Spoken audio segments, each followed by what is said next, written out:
The flower you can buy for $5 at a grocery store once sold for the price of a house on the Amsterdam Canal. But before it was a financial instrument, it was a symbol of God, a marker of martyrdom, and a wildflower on a Central Asian mountainside that nobody in Europe had ever seen. Then a diplomat confused it with a hat, and everything went sideways. I'm Megan Brame, and on this episode of The History of Plants, we're following the tulip, from the steppes of Central Asia to the trading floors of the Dutch Golden Age. But look, Tulip Mania is only part of the story that everyone already knows, and it's barely half the picture. To understand what was actually lost when the bubble burst, we need to start about 20 million years ago, on a mountainside where this flower was considered the name of God.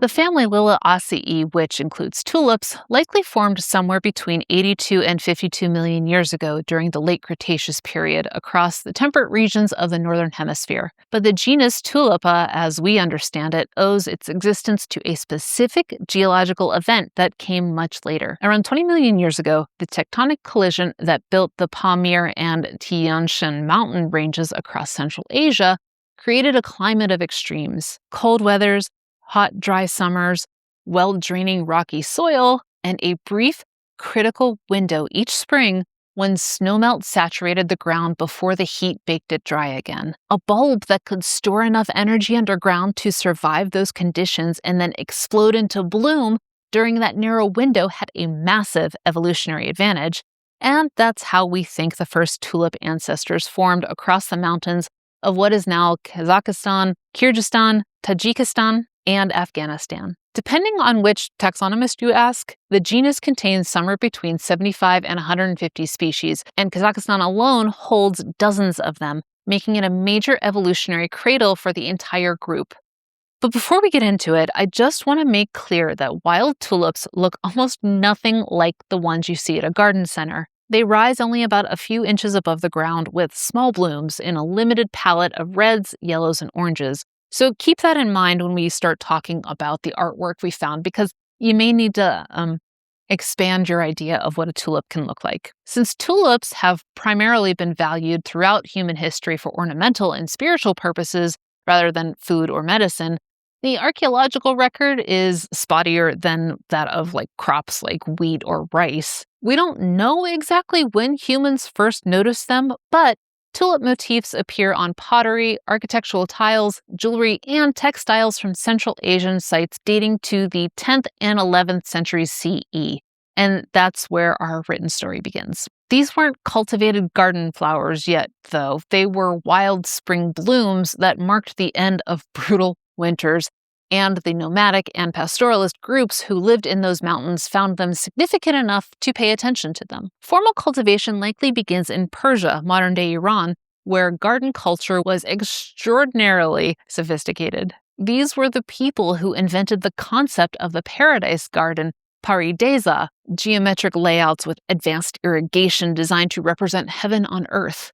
The tulip fit perfectly into that framework as a flower that emerged from barren ground each spring, blazing with color, and then vanished, carrying the weight of renewal, transience, and divine beauty, all in a single bloom. The first known literary mention comes from the Rubaiyat of Omar Khayyam, the Persian poet and mathematician, likely written in the late 11th or early 12th century. Quote, "In the corner of a garden with a tulip-cheeked girl, there'd be enjoyment no sultan could outdo." By the 12th century, the poet Nizami Ganjavi had woven the tulip into one of the most enduring legends in Persian literature, the story of Farhad and Shireen.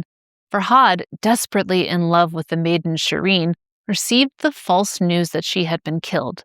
Overcome with grief, he rides his horse off a cliff, and where each drop of his blood touches the ground, a red tulip springs from the earth. That legend established the tulip as the eternal symbol of perfect sacrificial love throughout the Islamic world, and it still carries that meaning over 1,000 years later. The earliest surviving visual depictions come from tiles at Kubadabad Palace, a Seljuk summer residence on Lake Beyshehir in Turkey, dating to the 1220s and the 1230s. The Seljuk Turks had migrated from Central Asia to Anatolia and brought their affinity for the wild tulips of their homeland with them, so the flower was already deeply embedded in Turkic culture before it became an Ottoman obsession. And here's where the naming gets fascinating.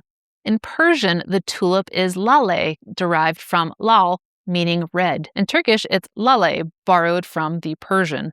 But get this, when you write lale in Arabic, the letters are the same as those in Allah. And in the abjad system of Islamic numerology, the two words carry the same numerical value, which essentially make the tulip a living symbol of the divine name. Mystics observe that the tulip bows its head when in full bloom, which they interpreted as an act of humility before God, and that spiritual resonance explains why the flower saturates Ottoman mosque decoration in a way that goes far beyond aesthetics. After the fall of Constantinople in 1453, the Ottoman Empire incorporated the tulip into imperial culture at every level. Sultan Mehmed II mentioned tulips in his poetry, while Sultan Selim II ordered 50,000 wild bulbs for his palace gardens and imported 300,000 bulbs of a variety called kefe lale from Crimea. Under Suleiman the Magnificent, the tulip became the national symbol of the empire. Ottoman horticulturists developed their own aesthetic that looked nothing like what the Dutch would later produce.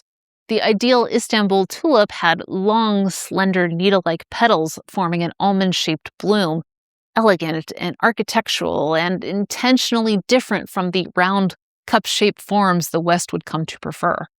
Over 1,500 varieties were eventually cultivated, and they were given names that read like poetry: Light of Paradise, Diamond's Envy, Rose of the Dawn, Seeker of Hearts. The cultural peak arrived during the Lale Devri, the tulip era, from 1718 to 1730 under Sultan Ahmed III. This was a period of peace, artistic refinement, and what can only be described as a collective floral euphoria, with tulips acting as its emblem.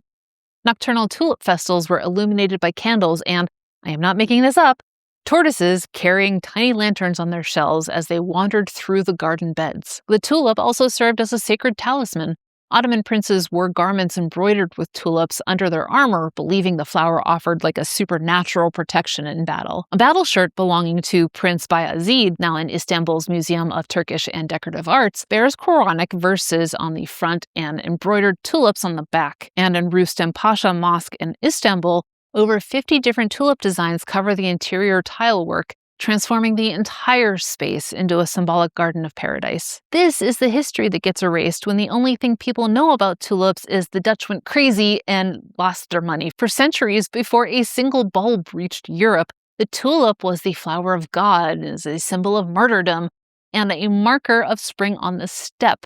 And then a Habsburg diplomat wrote down the wrong word, and Europe got its hands on it. So, how did we get from lale to tulip? It comes from the Ottoman Turkish tulband, or the Persian dulband, meaning turban. When the Habsburg diplomat Ozier Giselen de Bousbecq traveled through the Ottoman territory in the 1550s as ambassador to the court of Suleiman the Magnificent, he asked about the flowers.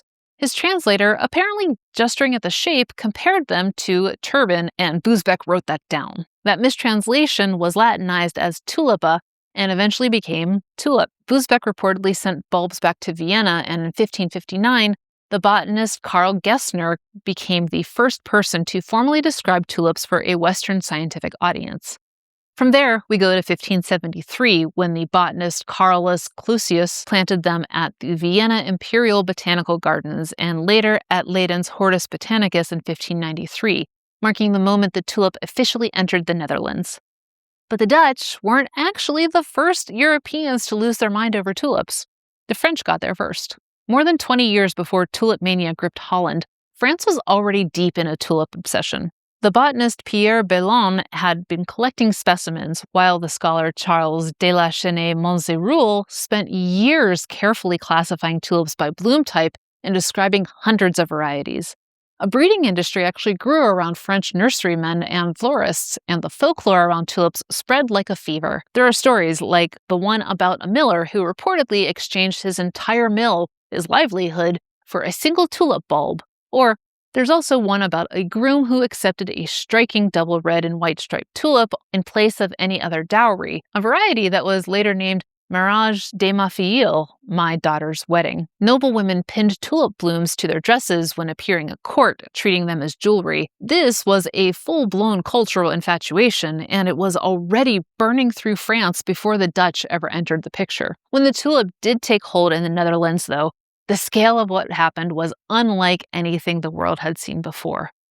Before we get into Tulip Mania, let's do a quick botany lesson. Some tulip bulbs will produce blooms in solid, predictable colors, but others, seemingly at random, could create the most spectacular streaks and flames of contrasting color, like feathered patterns that looked almost painted. These so-called broken tulips were the most coveted objects in the country, and because nobody understood what caused the breaking, nor could it be reliably produced, the bulbs that produced these patterns were extraordinarily rare. Rarity plus desire creates a market, and between 1634 and 1637, that market went vertical.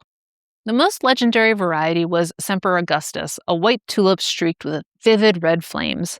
A single bulb reportedly cost 10,000 guilders, enough to buy an elegant house on the Amsterdam Canal. The Viceroy variety sold for sums that could purchase 12 acres of land. An Admiral van der Eyck bulb went for the equivalent of 10 years of a skilled worker's wages. People were trading houses, livestock, and life savings for objects that weighed less than an ounce and hadn't even bloomed yet. That last part is critical, because what made Tulip Mania truly unprecedented was the invention of a new kind of trading. Bulbs sit in the ground from roughly June to October, invisible and inaccessible. So traders began buying and selling contracts for the bulbs that were still underground, futures contracts on flowers that wouldn't exist for months. These contracts changed hands up to 10 times in a single day, each time at a higher price, in taverns and warehouses across the country. People who had never gardened and had no interest in gardening were speculating on tulip futures the way, modern traders speculate on cryptocurrency. Prices were driven entirely by scarcity and hype, with fortunes built on the conviction that someone else will always pay more. And then one day, nobody does. One account says that an auction going on in Haarlem on February 3rd, 1637, attracted 0 tulip buyers. I say one account because it was admittedly hearsay by the person accounting it, and auctions in another town 2 days later attracted some of the highest prices that were paid. That single moment of hesitation triggered a catastrophic loss of confidence. Within days, prices collapsed across the country. Bulbs that had sold for the price of a house were suddenly worth less than a common onion. Sound familiar? Bitcoin's 2022 crash and the broader crypto winter played out almost identically, with the same cycle of hype, speculation, collapse, and moral panic. Just 386 years later, the speculative bubble, the first one ever recorded, had burst. And we apparently are very bad at learning that lesson. Now, I should say that some economic historians believe that Tulip Mania is more legend than fact, as it primarily affected a relatively small, wealthy, interconnected group of speculators, often Mennonite merchants and established traders, rather than like the entire Dutch economy. According to some, that image of ordinary citizens selling their homes for a single bulb may be exaggerated, as a lot of the moralistic storytelling that followed, the pamphlets warning about greed and divine punishment, came from the Calvinist Church, which had a vested interest in framing the crash as God's judgment on excess. So, while the mania and crash were definitely real, the scale of the devastation may have been amplified by people with an agenda. Oh, and if you're the kind of person who loves that one of the world's most famous financial crashes was caused by a flower with a virus, hit subscribe, because Plantrums is all about that weird botanical history. Here's the part that no one in 1637 could have known. The broken tulips that drove the entire frenzy were beautiful because they were dying. The breaking was caused by a virus.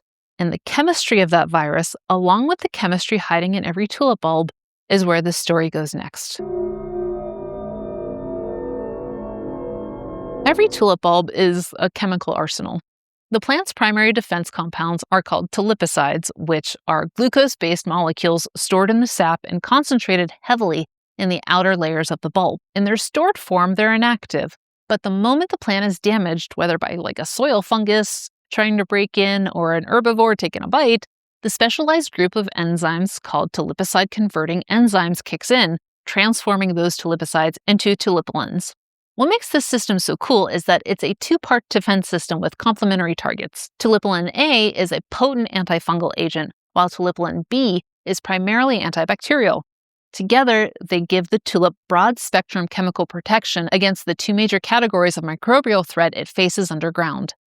And the enzymes that catalyze this conversion were recently identified as a completely novel class of carboxyesteroids, enzymes that work by a mechanism found nowhere else in nature. Most of these break down molecules by hydrolysis, the chemical process of breaking down bonds with water. These do the opposite. They rearrange the molecule's internal structure into a ring shape that makes tulipolins so effective at killing fungi and bacteria. The tulip essentially invented its own category of biochemistry. But there's a problem. Tulipolin A doesn't distinguish between fungal proteins and human skin proteins. If you handle tulip bulbs regularly, the tulipolin A molecules bind to proteins in your skin and create new compounds that your immune system recognizes as foreign, triggering an allergic response. And certain cultivars are worse than others. Varieties like Preludium, Rose Copeland, Clara Butt are particularly aggressive sensitizers.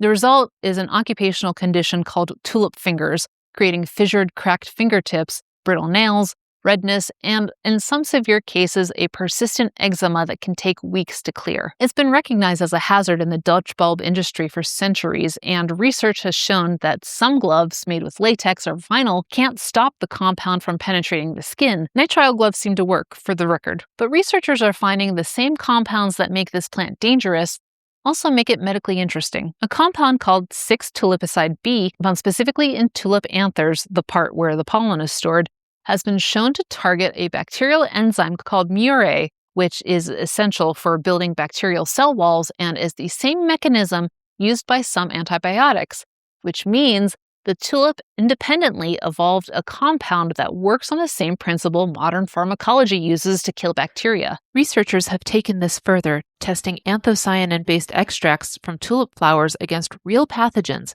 and found significant antimicrobial activity against bacteria that caused listeria, staph, and Yersiniosis infections. Another study tested tulip extracts against MCF7 breast adenocarcinoma cell lines and found that yellow and claret red tulip extracts exhibited significant cytotoxic effects against the cancer cells, whereas orange, red, pink, and violet tulip extracts showed no cytotoxic activity. The bioactivity is color-dependent, tied to specific pigment profiles, so it seems that the same anthocyanin chemistry that gives a tulip its color also determines whether it has anti-cancer potential. On top of that, quercetin, a flavonoid abundant in tulip petals, is being investigated for its potential to work with chemotherapy drugs, potentially enhancing their effectiveness against tumors. And tulips do have a quiet history in traditional medicine that predates the lab work. In Turkey, folk remedies have used bulbs and flowers for abdominal pain, menstrual pain, rheumatism, edema, and skin conditions too.